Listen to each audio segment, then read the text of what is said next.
नमस्कार दोस्तों। आज हम आपके सामने एक महत्वपूर्ण क्लास लेकर आए हैं। आप सभी का हमारे चैनल में स्वागत है। आज हम आपको हिंदी साहित्य हिंदी के आधुनिक काल के द्विवेदी युग के प्रश्न करवाएंगे, और जो कि इस प्रकार है। तो आज कक्षा 6 हो रही है, जो कि पिछले कुछ दिन से हम लगातार कक्षा लेकर आ रहे हैं।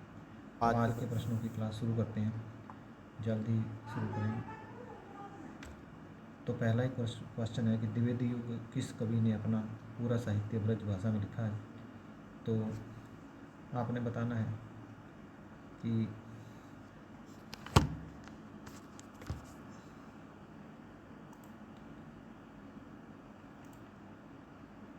एक सेकंड।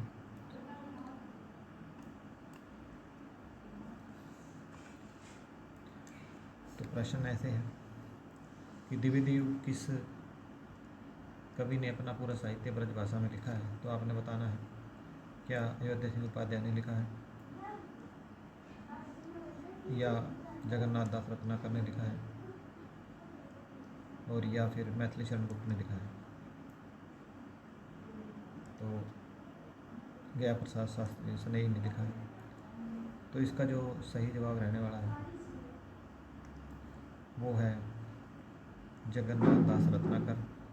और इसी के साथ हम अगले प्रश्न पे पढ़ते हैं।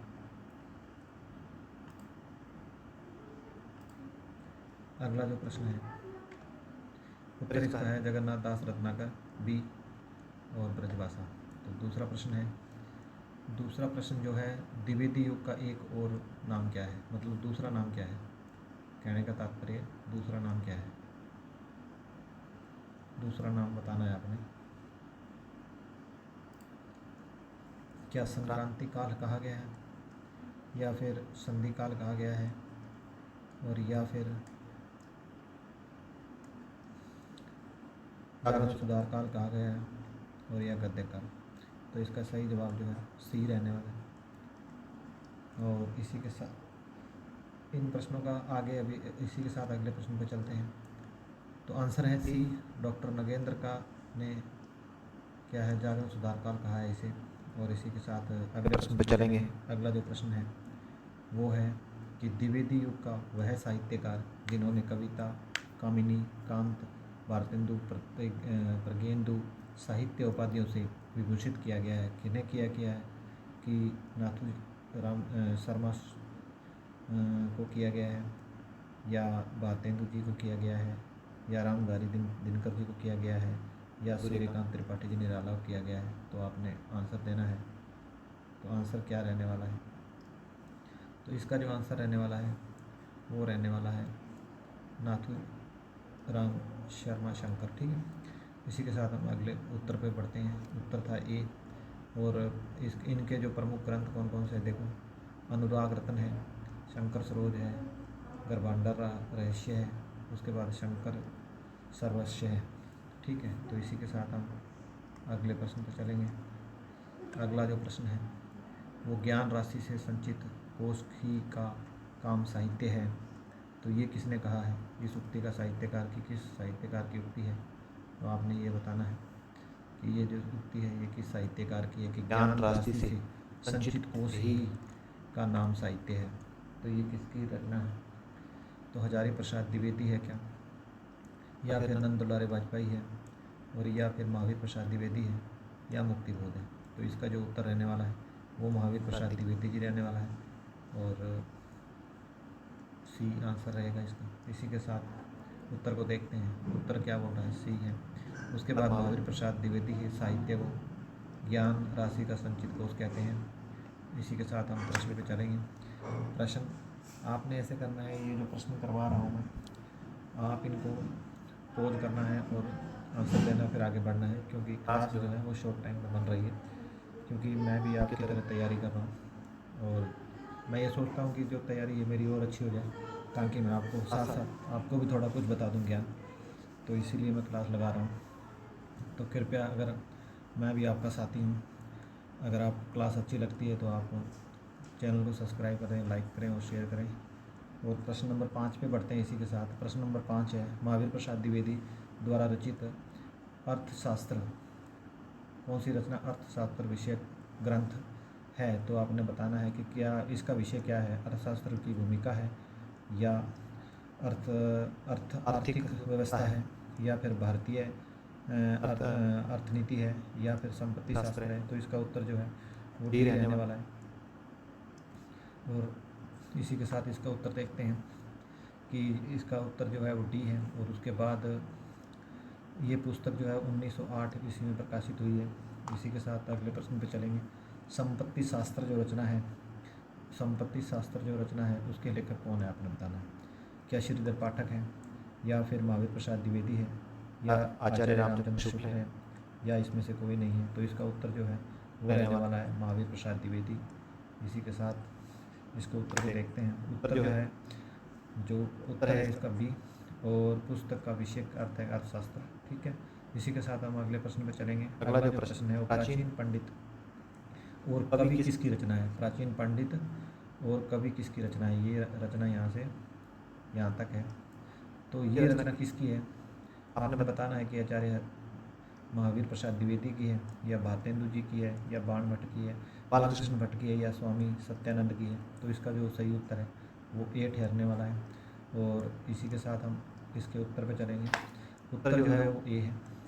और नेक्स्ट प्रश्न पे चलते हैं। नेक्स्ट प्रश्न है कि निम्नलिखित में से कौन सी रचना द्विवेदी युग की नहीं है। तो आपने खास ध्यान देना है, जो नहीं वाले प्रश्न हैं उसको बिल्कुल ध्यान से पढ़ना है कि निम्नलिखित में से कौन सी रचना द्विवेदी युग की नहीं है। तो कौन सी नहीं है, वैदेही वनवास नहीं है, या भारत भारती नहीं है, या अर्धशतक नहीं है, तो उद्धव शतक। तो इसके बाद आंसू। तो इसका आंसर जो है आंसू है, डी आंसर रहने वाला है। और इसी के साथ हम इसके उत्तर पर चलेंगे। उत्तर जो है ये जो आंसू रचना है, ये आंसू जयशंकर प्रसाद की रचना है। इसी के साथ हम आगे प्रश्न पर चलेंगे। गोल्डस्मिथ की कृति ट्रैवलर का अनुवाद किसने किया है। मतलब गोल्डस्मिथ की जो कृति है ट्रैवलर, ये ट्रैवलर कृति है गोल्डस्मिथ की। ठीक है, और इसका जो अनुवाद है वो किसने किया है। क्या रामचरित उपाध्याय जी ने किया है, या रामनरेश त्रिपाठी जी ने किया है, या श्रीधर पाठक जी ने किया है, या फिर ठाकुर गोपाल शरण सिंह जी ने किया है। तो इसका सही उत्तर है वो रहने वाला है सी, श्रीधर पाठक। और इसी के साथ हम इसके उत्तर पे चलेंगे। उत्तर जो है वो सी रहा, और श्रीधर पाठक। ठीक है, इसी के साथ हम इस अगले प्रश्न पे चलेंगे। अगला जो प्रश्न है वो हरिओंद काव्य पवन का प्रकाशन वर्ष क्या है। तो आपने बताना है जो ये रचना है काव्य पवन, तो इसके रचनाकार कौन है। तो इसका रचनाकार बताना है। तो रचना का प्रकाशन वर्ष बताना है, प्रकाशन वर्ष बताएंगे आप। क्या 1907 है, 1909 है, या 1899 है, या 1909, या 1917। तो इसका सही उत्तर जो है वो सी रहने वाला है। इसी के साथ हम इसके उत्तर पर चलेंगे। उत्तर जो है इसका सी है। और इसके साथ ये जो तीन रचनाएं हैं, प्रिय प्रवास का समय 1914 है, और पारिजात का 1936 है, और वैदेही वनवास 1940 है। इसी के साथ हम अगले प्रश्न पे बढ़ेंगे। अगला जो प्रश्न है वह खड़ी बोली हिंदी का प्रथम महाकाव्य किसे माना गया है। तो आपने बताना है कि खड़ी बोली का जो हिंदी का प्रथम महाकाव्य वो किसे माना गया है। कि कविता कौमुदी है, उद्धव चरित है, या प्रिय प्रवास है, या लोकायतन है। तो इसका जो सही उत्तर है वो सी रहने वाला है। ठीक है, तो इसी के साथ हम अगले प्रश्न पर बढ़ेंगे और इसका उत्तर देखते हैं। तो उत्तर जो है इसका सी है, प्रिय प्रवास हिंदी खड़ी बोली का प्रथम महाकाव्य है। तो ये इंपॉर्टेंट है बहुत ही क्वेश्चन भाई, इस क्वेश्चन को आपने गांठ बांध लेना है, याद कर लेना इसको। इसी के साथ हम इसके अगले प्रश्न में बढ़ेंगे। द्विवेदी युग की कविता क्या है। द्विवेदी युग की कविता है, युग की कविता की क्या है विशेषता। उपदेशात्मक और इतिवृत्तात्मक कविता है, ये इसका आंसर है। ठीक है, और इसी के साथ हम अगले इसके आंसर देखते हैं। आंसर इसका है कि ये आंसर ठीक है। और उसके बाद हमने देखा कि डॉक्टर नगेंद्र ने हिंदी साहित्य का इतिहास लिखा। ठीक है, तो इसके साथ इतिवृत्तात्मकता, जो इतिवृत्तात्मकता है, इतिवृत्तात्मकता किस युग की प्रमुख विशेषता रही है। तो आपने बताना किसकी रही है भाई, भारतेंदु युग की रही है, या फिर द्विवेदी युग की रही है, और या शुक्ल युग की रही है, या छायावादी युग की रही है। तो इसका आंसर जो है द्विवेदी युग, और ये महावीर प्रसाद द्विवेदी के नाम से चल रहा है। तो इसका आंसर जो है वो बी है। और इसके उत्तर पे चलेंगे तो उत्तर वही है। ठीक है, अगले प्रश्न पे चलते हैं। द्विवेदी युग में किस प्रवृत्ति की प्रमुखता नहीं है? तो द्विवेदी युग में प्रमुखता नहीं है तो वो किसकी नहीं है? गद्यात्मकता तो है, और उसके बाद वैचारिकता भी है, वैचारिकता है, उसके बाद तीव्रतात्मकता रही है, यानी कि ये नहीं है, तो यही आंसर है इसका। काव्यात्मकता रही है। इसका उत्तर देखो, काव्यात्मकता छायावाद की प्रवृत्ति रही है। ठीक है, तो ये ध्यान देना है। अगले प्रश्न पे चलते हैं। अंतिम क्वेश्चन है, 15% नहीं बना पाया।